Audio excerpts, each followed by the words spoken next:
जैसे हमने बात की प्रिमिटिव फॉर्म्स ऑफ मनी में, तो उसमें भी जो आज तक भी हम लोग देख सकते हैं, कैटल्स को, गाय भैंसे जो भी जानवर हैं, उनको भी as a form of money की तरह ट्रीट किया जाता था एक समय पे।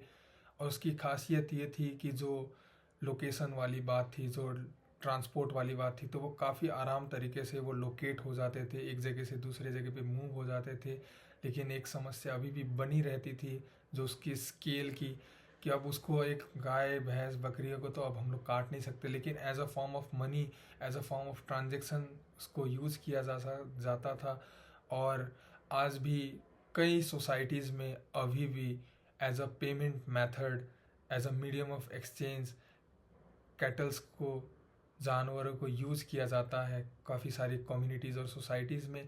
और उसी के साथ साथ जो उसके दूसरे प्रॉब्लम्स थे, कि जैसे कि स्केल वाली प्रॉब्लम हो गई और टाइम फ्रेम वाली प्रॉब्लम हो गई, उसके साथ साथ नमक, साल्ट भी as a medium of exchange, as a form of money use होता था। और हमें पता है कि साल्ट को तो किसी भी शेप साइज़ में बनाया जा सकता है, कितने भी स्केल्स में, और उसको लोकेट करने की भी कोई इतनी ऐसी समस्या नहीं है। और हमें पता है कि साल की मैन्युफैक्चरिंग थोड़ी सी टफ थी एक समय तक। अभी जैसे जैसे टेक्नोलॉजीज बढ़े जा रही हैं, वैसे वैसे वो चीज़ें बड़ी आसानी से, आज हमें पता है कि बड़े सस्ते दामों में हमें नमक मिल जाती है। लेकिन एक समय में उसकी भी एक बहुत ही ज़्यादा यूटिलिटी थी। और प्लस साल्ट को as a form of medicine भी यूज़ करा जाता था, कि किसी के अगर कोई घाव भी लगा है तो उसको एज अ एंटी माइक्रोबियल भी यूज़ किया जाता था। ये भी इतनी अलग सी बात है, जो as a form of money treat होती थी, as a form of medicine भी यूज़ होती थी। और साथ ही साथ जो इंग्लिश के लिटरेचर्स है, उस वर्ड्स में भी, वहाँ पे भी लैटिन वर्ड्स जो भी हम लोग सुनते हैं कि derive from this Latin word, तो वैसे ही जो एक प्रिकुनियर करके एक वर्ड है जिसका मतलब है इन्वॉल्विंग मनी, और वो भी आया है कैटल के वर्ड से, जिसको लैटिन में कहते हैं पिकस।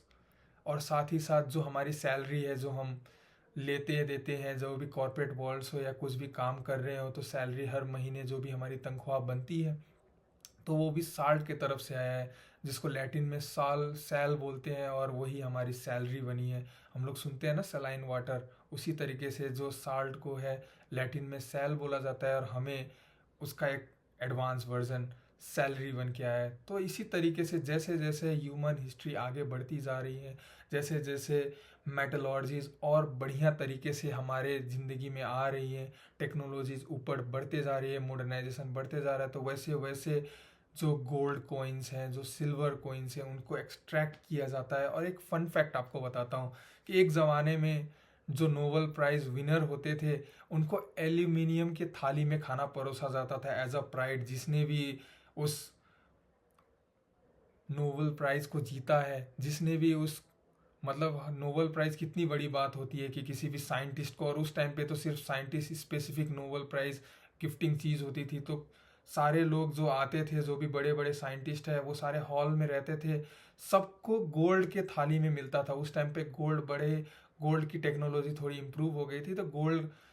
पर्याप्त मात्रा में अवेलेबल थे, और सारे साइंटिस्ट को गोल्ड में दिया जाता था एज अ जेस्चर कि खाना खाएं, क्योंकि बड़ा इवेंट है, नोबेल प्राइज़ की बात है। और जो विनर होता था उस साल का, उसको एल्यूमिनियम की थाली में दिया जाता था। क्यों? क्योंकि उस टाइम पे एल्यूमिनियम की जो प्रोक्योरमेंट की प्रोसेसेस हैं, वो बहुत ही हार्ड थी।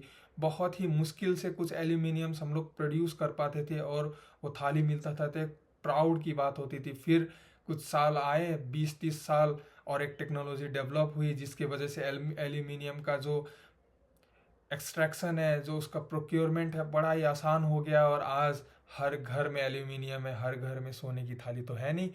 तो यही बात है, यही चीज़ है, जैसे जैसे टेक्नोलॉजी बढ़ती जाती है, वैसे वैसे चीज़ों का अगर स्टॉक टू फ्लो रेशियो, जो उसका नया सप्लाई है, वो जैसे जैसे स्पीड अप पकड़ने चला जाता है, और स्टॉक टू फ्लो रेशियो नीचे आता जाता है, वैसे वैसे जो मनी की वैल्यू है वो भी डी वैल्यू होनी शुरू हो जाती है। और इसी के वजह से जो मनी का जो फैब्रिक नोशन है, जो एज अ मॉनिटरी सिस्टम है, वो कोलैप्स कर जाता है। और इस पूरे जो भी प्लेलिस्ट है, जिसमें भी आप देखोगे स्टार्टिंग से एंड तक, चाहे राय ऐप स्टोन हो, उसमें भी एक टेक्नोलॉजी आई, बड़े बड़े बोर्ड्स यूज़ हुए, मॉडर्न इक्विपमेंट्स यूज़ हुई, और सस्ते दामों में बड़े बड़े राय ऐप्स के राई स्टोन्स मैन्युफैक्चर किए गए। वैसे वेस्टर्न अफ्रीका में जो बीड्स के ऊपर एग्री बीड्स हैं उसको भी यूरोप में बड़ा ही ईजी तरीके से वो पत्थरों को बनाया जाता था, छोटे छोटे पत्थर, ग्लास मेकर्स। वहाँ पे टेक्नोलॉजी बड़ी ही सस्ती थी और सस्ते दामों में उसको यूज़ किया जाता और वो अफ्रीका की सारी वेल्थ को यूरोप में जाके पूरा का पूरा ट्रांसफ़र हुआ। और वैसे ही सेम सी सेल्स के साथ भी हुआ, जब चीज़ें लीगल टेंडर तक पर भी पहुंच गई थी कि हर ट्रांजेक्शन्स अब जो भी है, जैसे हमारा INR इंडियन करेंसी एक लीगल टेंडर है, कहीं भी जाएंगे तो उसकी वैल्यू है क्योंकि गवर्नमेंट की बैकिंग है। वैसा लीगल टेंडर बना और फिर 30 सालों के बाद ही वो फिर से कोलैप्स कर गया। और वैसे ही है, साल्ट हो गया, चाहे कैटल्स हो गए, चाहे अल्कोहल हो गया, चाहे सिगरेट हो गया, वो सारी चीज़ें। और हमें पता ही है रामन नूडल्स के एग्जांपल्स हम लोगों ने सुने हुए कि जेल में, कोई एक जेल है फॉरेन कंट्रीज़ में, अगर किसी को पता है तो please comment in the comment box, कि वहाँ पे रामन नूडल्स भी बहुत ही महंगे प्राइजेस में बिकते हैं, क्योंकि वहाँ पे जो प्रोक्योरमेंट है रामन नूडल्स का या सिगरेट का या अल्कोहल का, वहाँ पे बड़ा ही मुश्किल है। और जो भी उसको प्रोक्योर कर लेता है वो उस जेल का राजा, करीब करीब उस कैदियों में भी एक राजा बन जाता है, और जिसको हर कोई लेना चाहते हैं, क्योंकि ऑफ कोर्स पता है जिसको जो चीज़ें पसंद है अगर उनको नहीं मिले तो उसकी क्या बात है।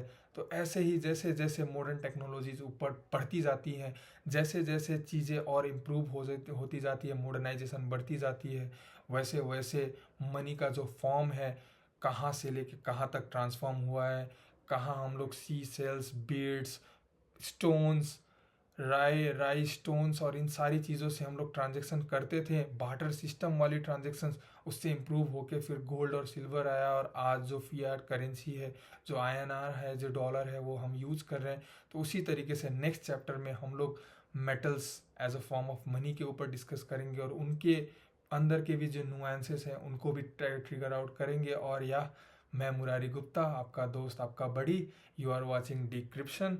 अगर वीडियोस पसंद आए तो please hit the like button, और कमेंट सेक्शन में कमेंट कर देना कि क्या आपको पार्ट्स अच्छे लग रहे हैं और क्या आप चाहते हो कि आगे और कैसे तरीके की वीडियोस बने।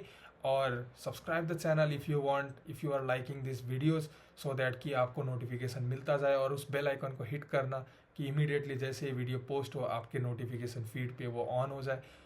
And see you in the next one. This is new year resolution January 10th video of the year. Thank you watching for the video.